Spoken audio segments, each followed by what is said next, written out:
Shout outs to you for subscribing, even taking the time to listen. Yo, I'm not even mad. Smackdown happened. I ain't get to see that one. Shout outs to Hulu for the extension. Um, NXT No Mercy happened. Magnate Feet, you know. So let's just get into Smackdown first, and then we're gonna get into NXT No Mercy because, there's a lot of pride and all of that was taking place. Like the 2.0s, the 2.5s, and I'm gonna go ahead and call it. I've heard a couple of other opinions about the show. Man, let it be clear, man. They definitely are in the 3.0 phase of everything right now. So, pardon me. There's definitely like a lot of pride there. I'm very, just like I said, I'm proud of everybody that went out there and just went and kicked the ass out there, won or lost. Everybody out there went and look. They went out there and looked good, tore the house down, all of the things, man. So we about to talk that right now. So let's just go ahead and get into it. But first, we getting into SmackDown, man. SmackDown. I actually just saw that one a couple of minutes ago, maybe about an hour and a half ago. Now I'm thinking about it. I got thoughts. So we'll get into it. Um, alright. So what's going on with this bloodline stuff? Roman not being there each week. I'm definitely low key complaining about it, but I do understand like the storyline building element of it. So. Mm, right now they just kind of trudging along, trying to make something feel interesting. But this Jimmy's looking good right now. I stand on it from last week. Jay's looking great on Raw, but I'm really interested to see if this thing there's different levels of intrigue, different dynamics to this entire storyline in general. So whatever. They celebrate the attacks on John Cena, AJ Styles, and Carl Anderson came out. Now he want to be down. All right, because his people are all injured, and then Michin came out at the very end. All right, cool, fine. OC want to get back on AJ's side. All right, cool. A little late. I'm not gonna hold it against him. We're not gonna do that because storyline. Um,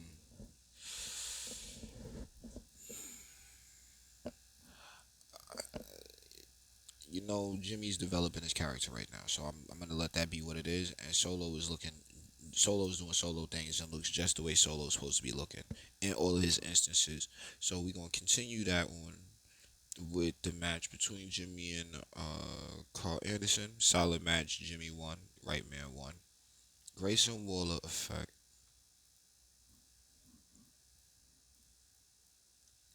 Bobby Lashley. A lot of there's some solid stuff, man. Profits at the end being told to prove themselves. I thought they was gonna jump Waller in that moment. That's what I would have did personally. Like I was looking like we trashing this whole set. You listen to us now, you know what I mean? And that's how I'd have been reacting to it. But I can't be upset at how it played out with the rest of the matches and stuff like that moving forward. So Waller effect was another solid segment. I mean, it's gonna take some time. Him and Theory, I really feel like there's solid chemistry there. I do believe in that. So I'm pulling for it. Um, Theory took on Grimes. Right man won. Part of that. Yeah, the right man won that. Shouts to Grimes, but right now, it's a line. Right now I'm seeing you guys enhancement. I'm not against. You know what I'm saying? Whatever he might be down the line for him, but for right now, as far as what I'm looking at and what I've been seeing, like it's brand new gimmick. We all know there's a shift from NXT to the main roster. So let's just see if things continue. You know what I'm saying? Like I think he needs a whole nother gimmick change at this point. New song, the country thing is not working for him. The accent will flow into whatever new gimmick he has after that, but it should not be country based just because he has an accent. That's how I feel about Cameron Grimes. He's still solid, but all of that shit needs to just switch completely. Rey Mysterio, Santos Escobar, match of the night. Man, I enjoyed it. Glad to see them still maintaining respect and really just holding that element of that camaraderie within the program right now.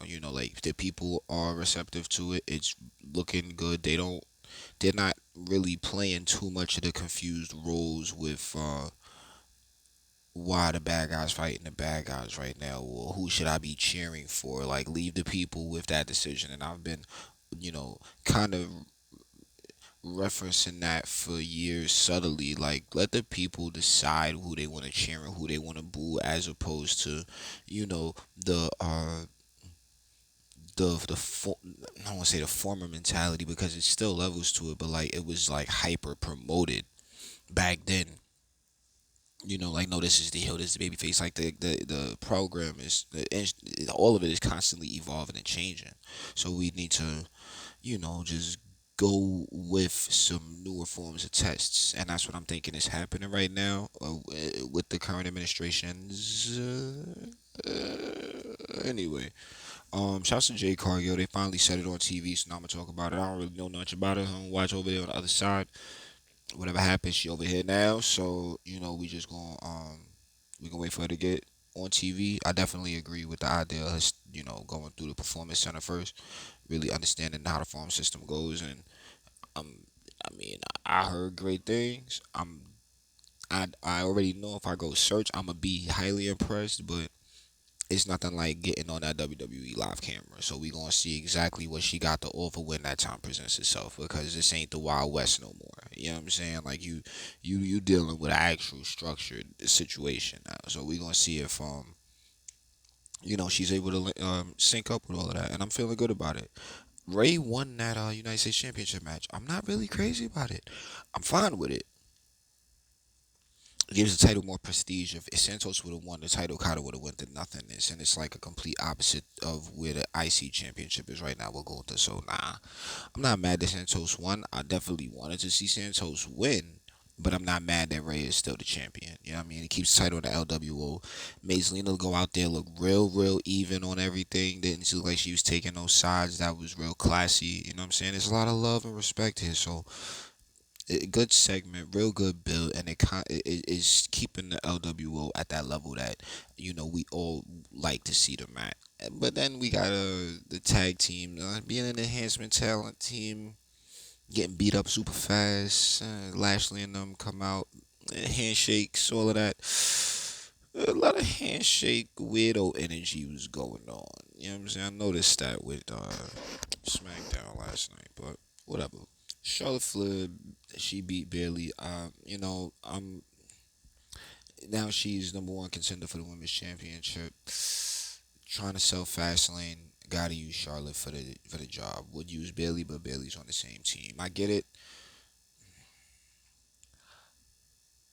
I'm gonna let this slide one more time, and after that, it's CITB all day. Because if she wins this time around, which I don't think she should. I think EO should remain champion. Only to continue bolstering the division in general. But Charlotte wins. What's that gonna be? 15. Now she getting up there in that territory. So now it's like, all right, we gotta. I don't want to say make it difficult for her, but now it needs to start making sense. Like Gunther took on Gable, and that was his hardest challenge. You know what I'm saying? So Charlotte would have to, I don't know if she, but we'll see what happens as she continues to continues her trek to be like the greatest of all time and blah blah blah blah blah. So Oscar came out, no face paint. That was fine. Good stuff. Solid segment. Wasn't expecting too much, and it was all right. So now it's gonna be a triple threat match because Bailey talks crazy, and fine. Um, I still say EO pick up that victory. Um, Charlotte could be there to not take the pin. Oscar's gonna take the pin in that match. That's my prediction. I hate to call it like that, but we'll see what happens. Triple threat, no disqualification also. So yeah, it's a lot of room for shenanigans. Now, .com talking about LA Knight emerged to help John Cena repel Jimmy and Solo's vicious 2-on-1 attack, and now LA Knight is tag team partner for John Cena to take on Jimmy and Solo at Fastlane.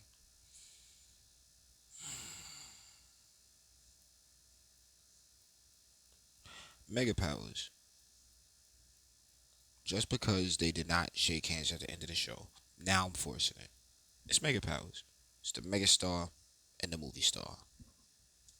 Mega Star and the household television name star. the commercial star. You know what I mean? It's like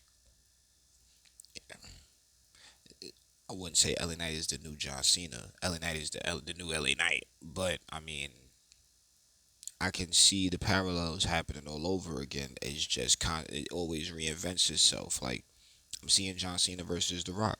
John Cena always just so happens to find himself in front of all of these like very highly charismatic individuals, and that's usually when we see the best come out of Cena because even though he put the little happy-go-lucky gimmick on, he's just as cutthroat as well. He's probably the most cutthroat out of all of them. So knowing that, a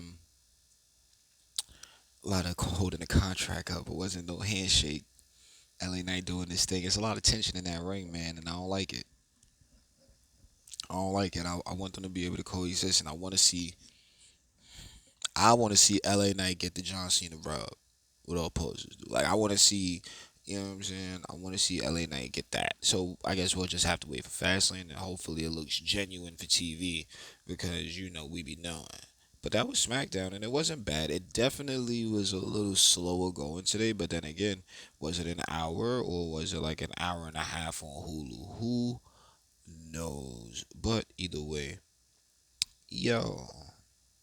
They throwing around this instant classic talk a lot right now since the Dom match with Dragon Lee on Raw. A lot of talk this week, but then Becky is going in for a second time in what two PLEs where she has essentially damn near stole the show. At least like she's shown and proven why she is indeed the man. Like I seen Rebecca come outside a couple times. I even heard her on commentary. I don't like talking too much about Rebecca because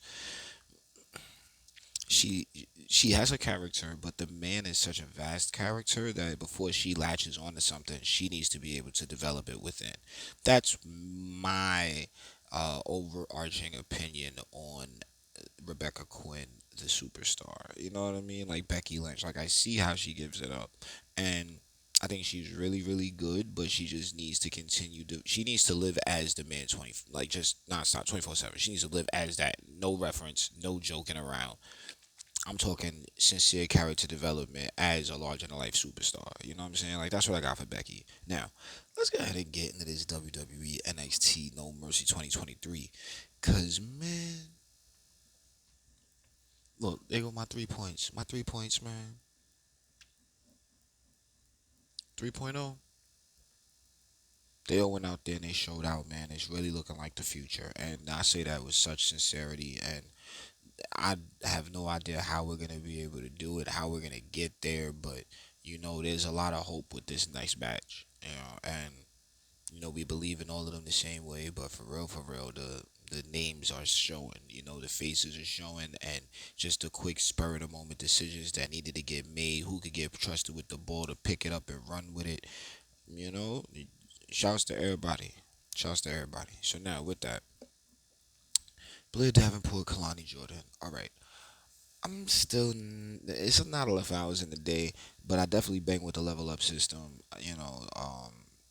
Superstars, whatever else, main event, all that. Like I understand where the opportunities happen, and I peeped Kalani Jordan months ago. I think she's definitely the girl next door vibe that everyone definitely like crushes on. Like I can see all of that. So that's nice. You know what I'm saying? And she could definitely go. Got a lot of energy in the ring. So taking on a veteran like Blair, I'm not mad that she lost, but it's like, alright, man. If she been on this little line for a little minute as far as being down there goes. Now is there something I'm missing as far as why she ain't picking up victories yet? Because I just been paying attention and waiting for her name to start bubbling. Let's get a little bit of that going. That's just my take on it. Next. Then she did that in the thing, did that in the kickoff show. Now they kick off the main show. Boy, all right, Baron Corbin, Braun Breaker. First of all, shouts to Baron Corbin coming back out. He's not just a lone wolf. You know what I mean? He dropped all the extra gimmicks. He burnt all of those ships down, and now he's just, he's Baron Corbin, and I like what I see. I like what I see. I'm not crazy about it, but just the mere fact that he came out on the chopper Whether if it was a special, situation just for the show, then okay, cool. But same time, if that's gonna be his thing moving forward, then yeah, especially after such a strong victory over Braun Breaker last night, showed the veteran skills. It's a good look for him, and I would like to see him pick up another victory, and then Braun can come through and do all of the things. Shenanigans, Von Wagner, it all evens itself out. Excuse me. If Braun Breaker is gonna run around causing chaos in NXT at the Performance Center, I'm here for it because that is exactly what the people need. I heard one of my guys talk about this, the list of like the superstars that definitely give you that WWE feel, like the Sheamuses and the Drew McIntyres, the biggest superstars right now. Braun Breaker is definitely gonna be in that space once whenever, no rush. But once he gets over to the main roster, it's gonna be amazing. Cause if he can keep this, man, I already sensed the rocket. But that's how that goes. And then he carried the brand for about 2 years as like a baby face, white meat in it. So to see he done flipped the whole switch like this, man, I'm just proud of how he's developing. So good on him and Corbin. And Corbin looks like he's fitting right in. Like, yeah, I know there's a lot of respect because he's been around so often, for so long now. So now with that, Trick Williams beat Dom. Shout out to Dom because this whole North American Championship run actually defined him as a WWE superstar for real, for real. I was not crazy about him getting the title. It was like the same energy as like the North American Championship has excuse me, such a wild card element on it that like Solo used to be North American champion. He's up there on the main roster with the bloodline throwing the title up, and then they gotta go back to NXT like a week later. What is that about? Now we done figured out some kind of science to blend and merge on NXT a little bit, and now Dom was able to really make the championship look better, and then he made himself look just that much greater. Like, and there was no mommy, there was no judgment day, it was just Dom in the ring. Ain't even no dirty Dom in the ring. It is Dom in the ring, and I'm seeing my man look like he's normal. Like he has his own look now. Like you got to get used to his style, but it's his own look. He feels like he's one of the guys in there, and I sincerely say that. So shouts to Dominic for that. Good on him. He is killing it right now, and by all means he could keep going because he feels like he's part of the crew. So that's good. That's good. Um and everything about Trick, man. Right now, all right, just like with Dom, I wasn't really crazy about the theme song change at first. I was kind of like, something, I got it, something, we bad. I thought that was alright, but at the same time, it wasn't really gonna get him to the next level. They turn that motherfucking bass up. They get the people into that. Trick is next level. He's there. He's already there. Like he move, he could keep up with all of it.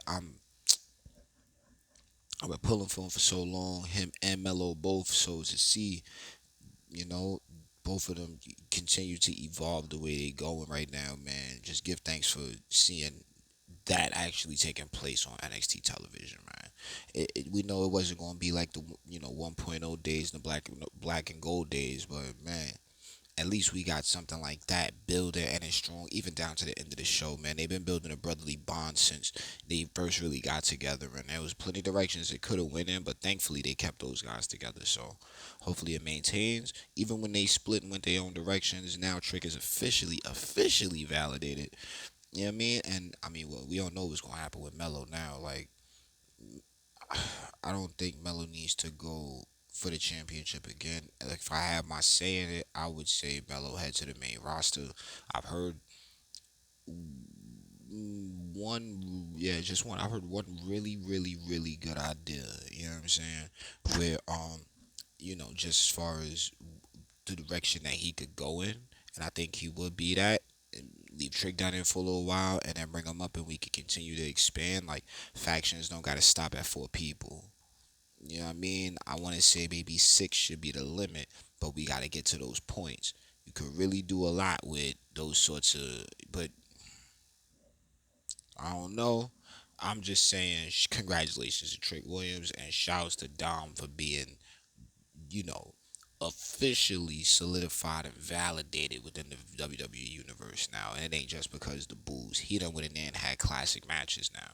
Like for real, for real. And I'm saying that like instant classic with him and Dragon Lee. No one was thinking that was gonna look like that. He used to be signed as the jobber kid, looking like that.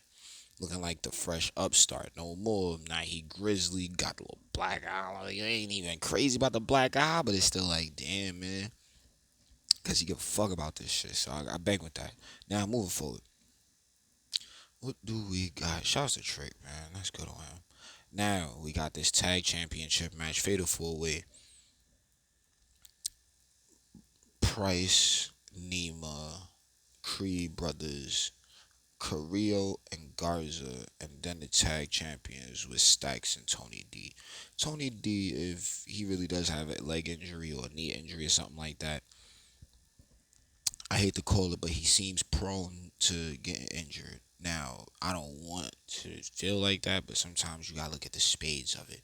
So if we have to go that far, Tony D, he's gonna be an awesome manager or a dope ass backstage coach.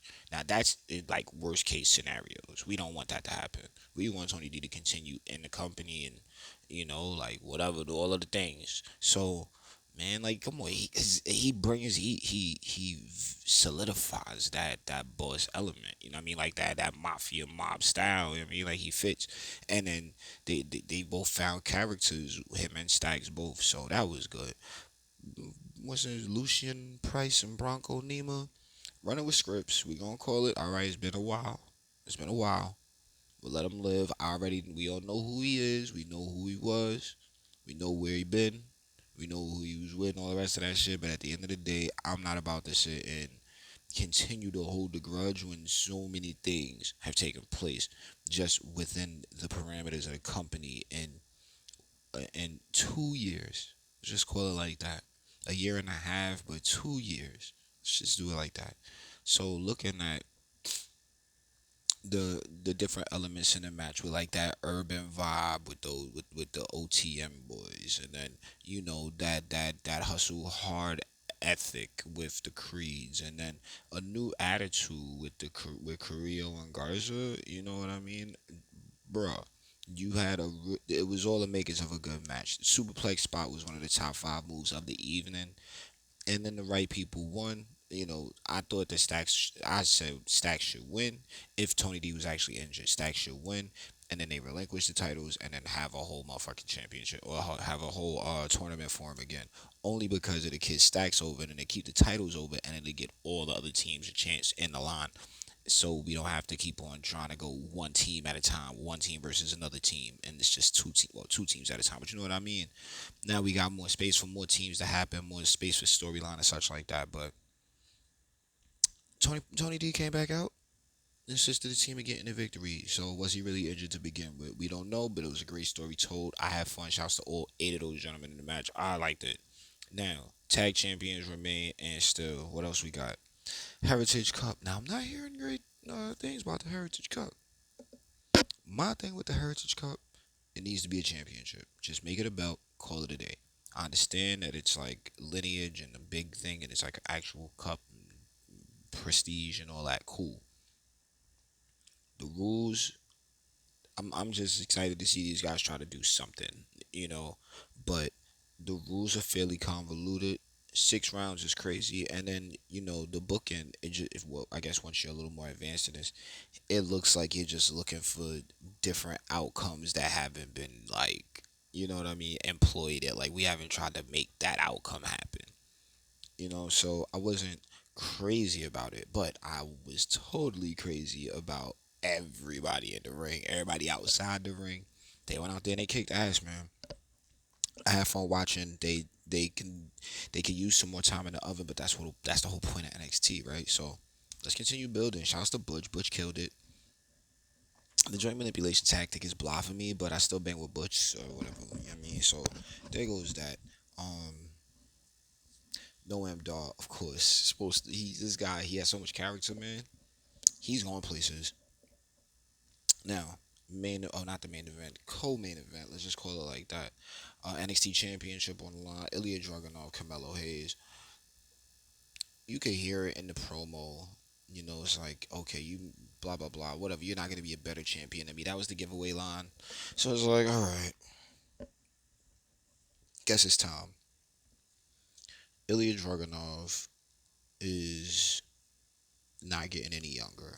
And I'm not saying he's too old. I'm saying, like, I know that NXT was supposed to be trying to lean toward a younger audience. So why would you have a not younger champion to appeal to the crowd? I totally understand different elements of the politics and semantics that go into it. I think that Dragunov is actually a great pick to be champion, and coming after a pretty solid run with a really proven superstar like Carmelo Hayes, I know that Dragunov is gonna assist with ushering that hard hitting element back. Like now, things are, like the dial is switched correctly with what NXT should be coming across as, with what the champions and the ladder to them should be looking and feeling like. So yeah, Dragunov is in a perfect spot. North American Championship, perfect spot. Tag Championships, perfect spot. Who's the women's champion right now? All right, so now let's get to the main event. First of all, shouts to the girlies in the main event. That's real. Shouts to the handshake at the end with the new champion, Ilya Dragunov and Carmelo at the end. That was really nice. But okay, now we on to the ladies. Um, the tables didn't want to break a lot. That was what I got for that as far as nitpicking. Everything else, nope. They was wildin'. They went in there and they tore the house down for real, for real. Rebecca came outside. Becky was there to play. Tiffy is officially solidified. Just like I said, they give her a hardcore match. So now everyone's gonna like have some kind of different. Like she's gonna be able to prove herself that much easier because of how much shit that everyone's willing to go through, but she's getting the opportunity to go through. So that's what's up. Um, Tiff looked great. Her swan time is great. Her moonsault is great. I wish she would go back to the twisted elbow. She should pull up. She should pull all of those moves out. You know what I mean? Even if they kick out moves now for the actual finishers and signatures that she wants, nah, we need all of those other ones back, man, because she's still great. She still has so much, and she's growing into her look. Only thing I got for Tiffany is a new theme song. But I guess whenever she gets to the main roster, but there's no rush on that. But she's definitely next. I'm talking like there's the list, there's the line, and Tiffany Stratton been on it. We glad that she got back from injury from how long ago, and she been on a tear ever since. So we see what's good. Shouts to Rebecca for coming outside, man, and making Tiffany look great. Now Tegan is about to take on Becky on Raw. That's on the mall, and this is 28 minutes in, so I'm about to go ahead. Phone not overheating. Y'all see, I got tired of being down there in the car, so it was getting a little too much for my phone. I actually had some more points to make, but at almost 30 minutes in this video, I'm pretty sure I done made more than enough points for both shows. So appreciate you listening. Do the favor, subscribe. Um, if you ain't liking it, well, I mean, I don't blame you, but yo, man, catch you for the next one.